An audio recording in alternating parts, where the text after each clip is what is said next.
Hello hello guys, आज हामी नारायणघाटदेखि माडीको यात्रा हेर्न सक्नुहुन्छ। माडीको गाडीमा जहिले पनि हामी यस्तै हो, कहिले पनि खाली हुँदैन। चाडपर्वको बेलामा जहिले नि यस्तै प्याक हुन्छ, हेर्न सक्नुहुन्छ।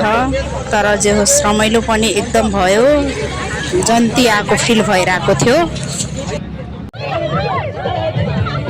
माडीको गाडी जति धेरै बढे पनि जहिले नि यस्तै हुन्छ, हेर्न सक्नुहुन्छ गाइज।